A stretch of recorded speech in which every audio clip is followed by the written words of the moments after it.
Welcome to the Green Machine, the aquascaping experts. This video tutorial will show you how James Findley created this nano-sized aquascape entitled Scree. Here you can see the grown-in aquascape, the end result of this tutorial. But first... Hello! Before we continue with this video, it's with great pleasure that I can present to you our book entitled The Art of Aquascaping. This is available now from our website in hardcover, in paperback and also as a PDF download. It contains photos of many of my tanks along with essential and important information on how to maintain and create beautiful aquascapes. For more information and to get a copy for yourself, visit our website. And now on with the show. We asked our followers if they would prefer a shortened video or a full-length one. The feedback we got was an almost unanimous request for a full-length video. So we're showing you pretty much the whole process. We hope you'll find it useful.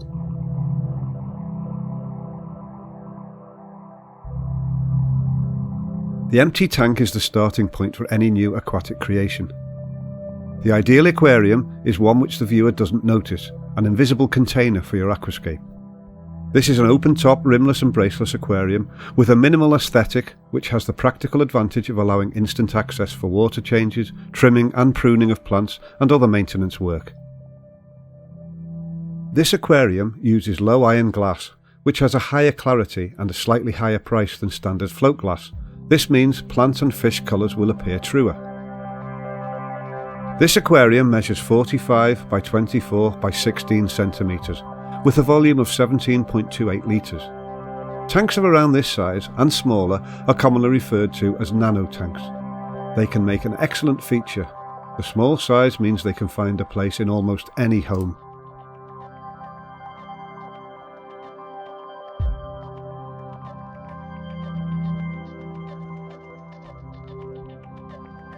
For this video, we've positioned a second camera directly above the aquarium so you can see what James is seeing.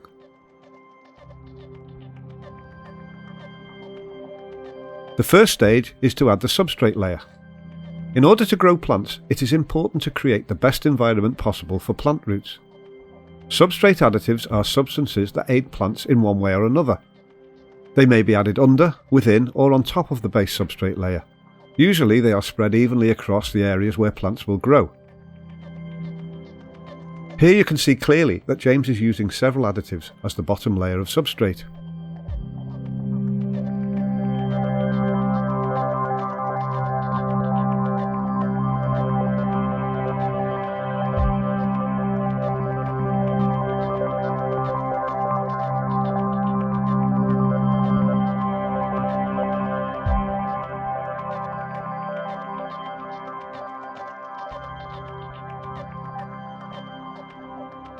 An aquascaping toolkit is extremely useful. You can see James's to his left.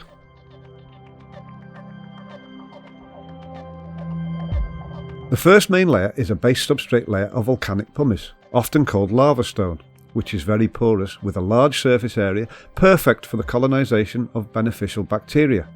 This layer will act as an excellent secondary biological filter.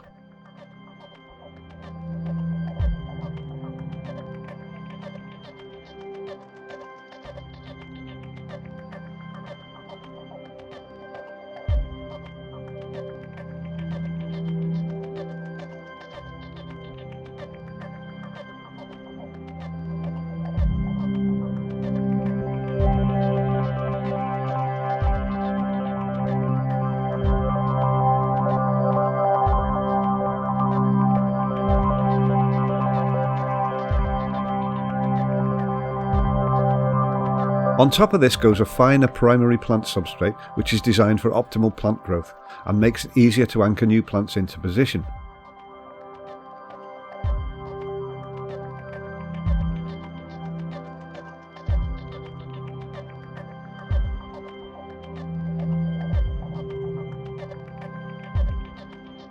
A jug can be used for accurate pouring of substrate.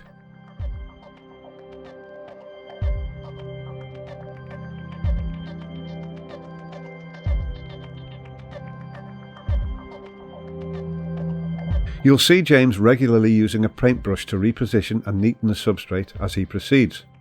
A paintbrush is a useful and affordable tool for the aquascaper.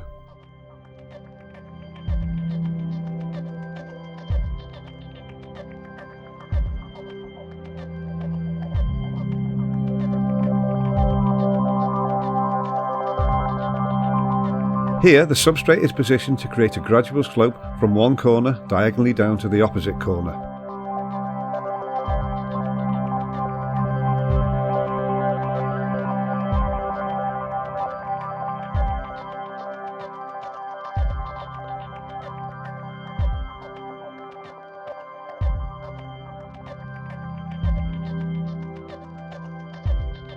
Once the substrate layer has been built, it is time to add hardscape materials. Natural materials, such as wood and stone, may be used to structure and decorate an aquascape. These are known as hardscape or layout materials. Here, James uses a grey-blue variety of stone. You can see how he places each one.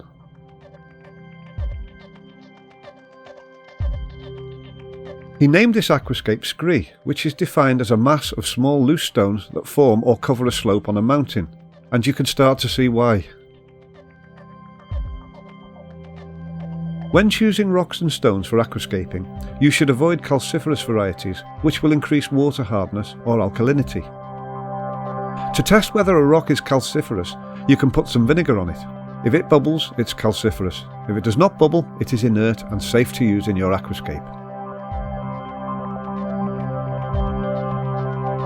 James works quite quickly placing the stones. For beginners, it can be a challenge to achieve a natural-looking stone placement.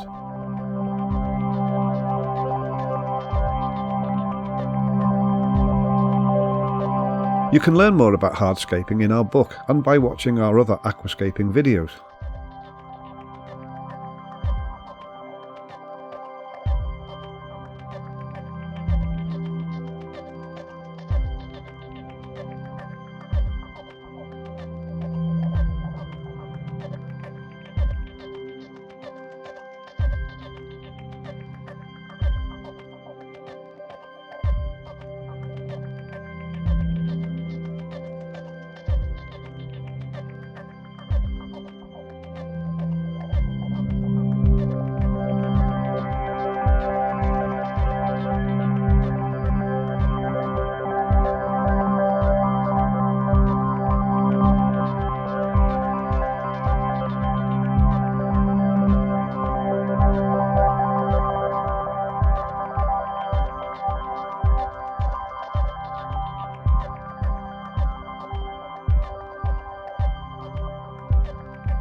James uses a paintbrush once more to neaten the substrate around the stones.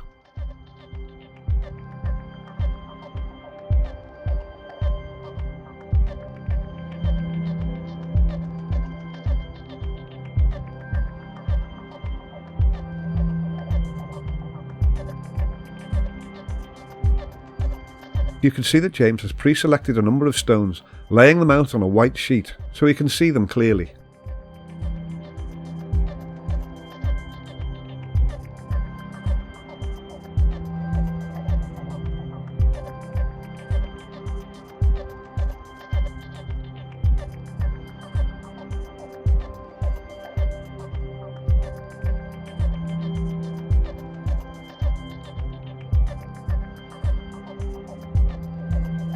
You can see that the scree is now forming. This whole slope has almost been covered with small, loose-looking stones. You can also see how easy it is to work with an open-topped, rimless, braceless tank.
Some rocks have had Vesicularia dubiana Christmas moss attached to them using cotton. This is an excellent way to anchor moss to stones. It will grow and spread across surrounding hardscape materials. This is a quick and effective way to make an aquascape look older than it is. This moss comes from Brazil. It's very popular in aquascaping because of its fir tree-like branch structure.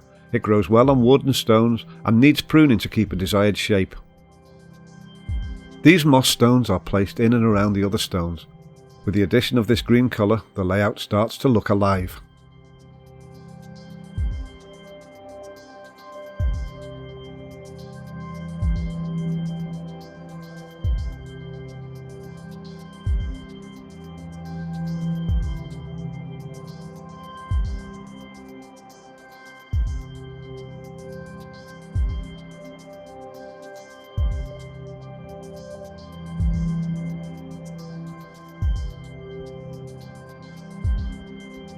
Some advantages to creating a smaller aquascape are the short amount of setup time and lower costs due to less materials used. We go into more detail about aquarium choice in our book.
James sprinkles smaller pieces of rock amongst his layout to give a more natural look. In nature, it is common to have stones of varying sizes next to one another, which have been weathered to varying degrees.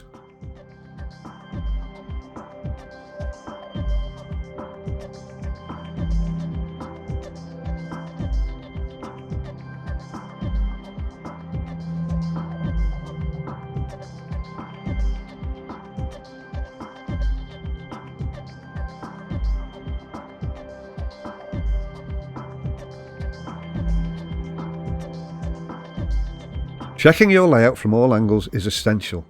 Here James moves to the front of the aquarium to check his work. Final tweaks of the hardscape should be completed before moving on to the planting stage. When adding plants and mosses to an empty aquarium, make sure they stay wet throughout, or they may die. A spray mister is ideal for this.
When it comes to filling the aquarium with water, James sometimes places an old plastic bag on top of the layout to prevent the water disturbing the substrate and hardscape.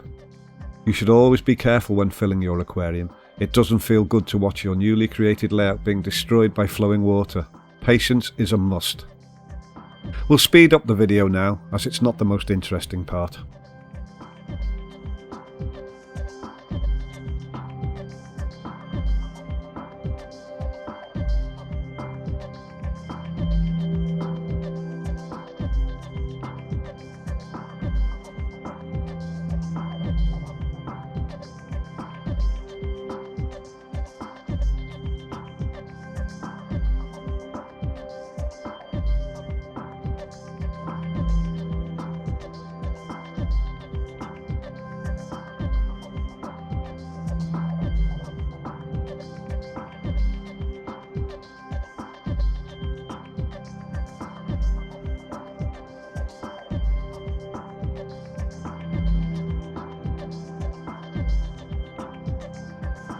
Now the aquarium is half full, which can be easier to plant than a full aquarium. Experiment and find a method which works best for you. James uses aquascaping tweezers to plant small plugs of Marsilea crenata to the substrate.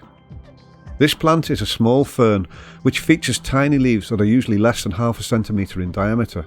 As it grows, it spreads to create a dense carpet of between 1 and 3 centimetres in height.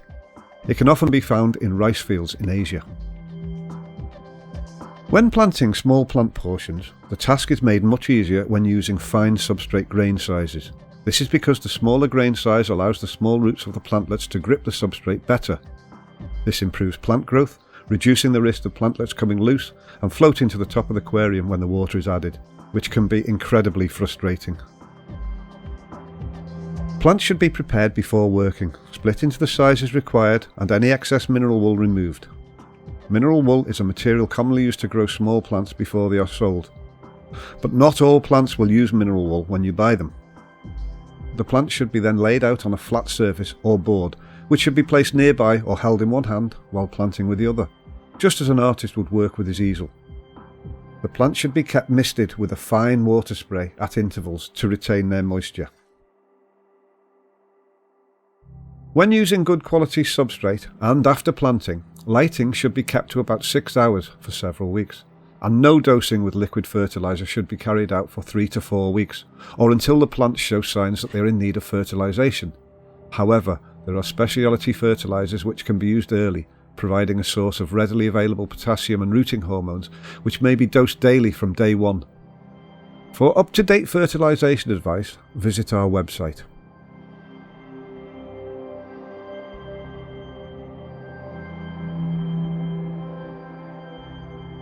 All plant carpeting varieties will need regular trimming to keep them looking both compact and pristine. Cutting back grasses such as Marsilea crenata will actively encourage new root development. This may be done with a good quality pair of household scissors, although there are specialist long-reach aquascaping scissors available.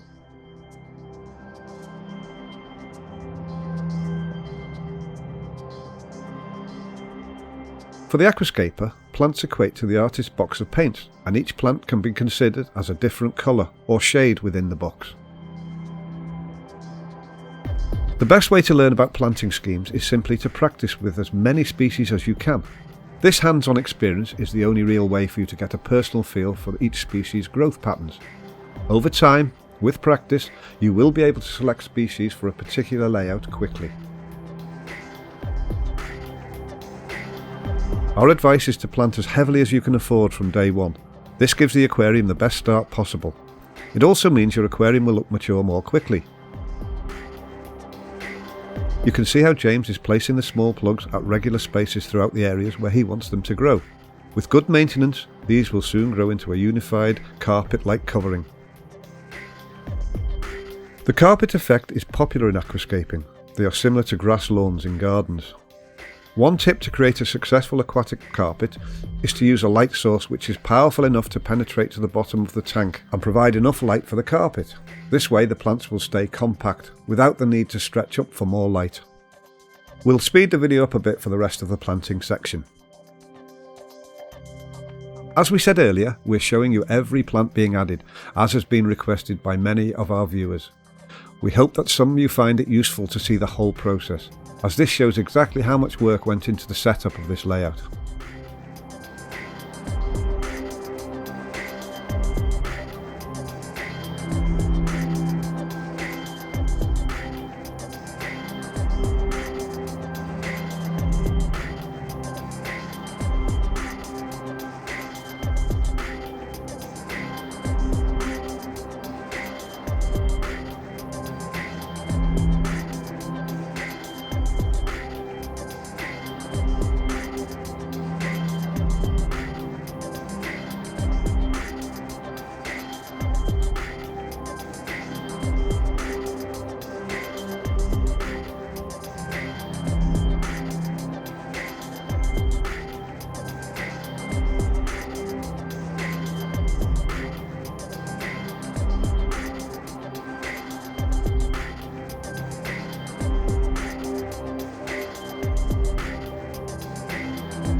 Here James uses a wet and dry vacuum to remove debris from the surface of the water. You can also do this with a simple net.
This light is an LED. LEDs are lightweight and highly effective, making them more environmentally friendly and less expensive to run than high-powered alternatives such as metal halide. In our experience to date, LEDs are only suitable for planted aquariums up to 60 centimetres high.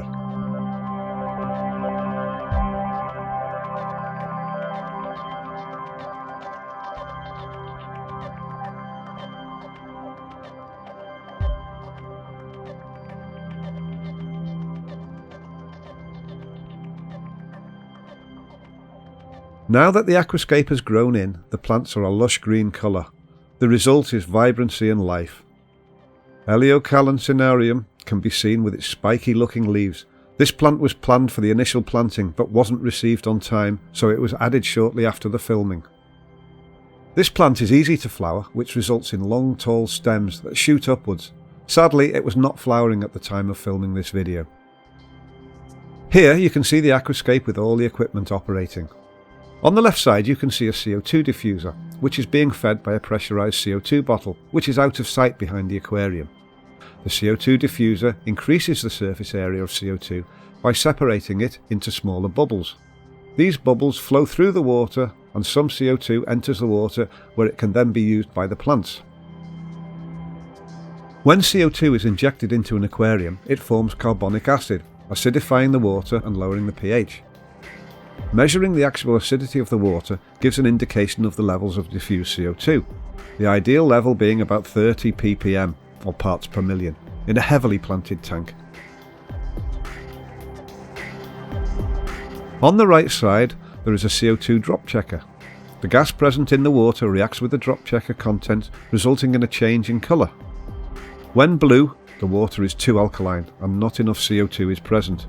When lime green, the correct amount of CO2 is present, around 30 parts per million. For a full guide on how to supply CO2 to an aquarium, read the CO2 section in our book. Here you will find an explanation for all the elements of a pressurised CO2 system. On the right hand side you can see the filter inlet and outlet glassware. There is a filter with a pump, out of sight, which pulls water from the aquarium, filters it and then returns it. Filtration is an essential process for all aquascapes. It uses beneficial bacteria to convert harmful products, such as plant and fish waste, to nitrates, which can be consumed by plants.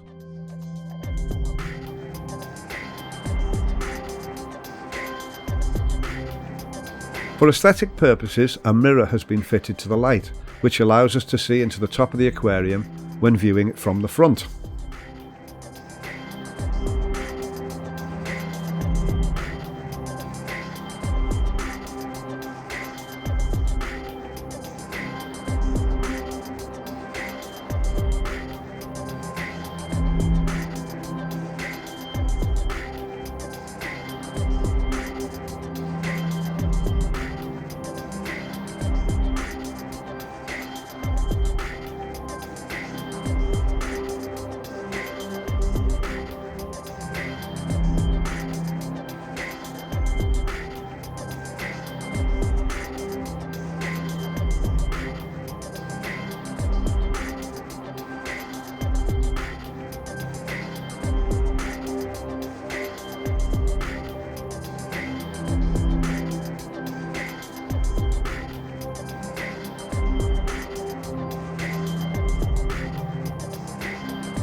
We hope you've enjoyed this video.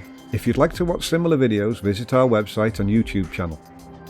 Some of the information in this video has come directly from our book, The Art of Aquascaping, which covers all techniques involved in creating and maintaining beautiful aquascapes, along with well over 100 colour photos of many beautiful aquascapes created by us. If you're a beginner or a pro, you'll find this book a source of valuable information and inspiration.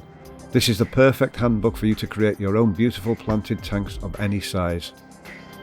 For the first time, this information has been compiled into one complete publication. It is available as an instant PDF download and in durable hardback or paperback editions with worldwide shipping. Go to thegreenmachineonline.com for more details and to get a copy for yourself.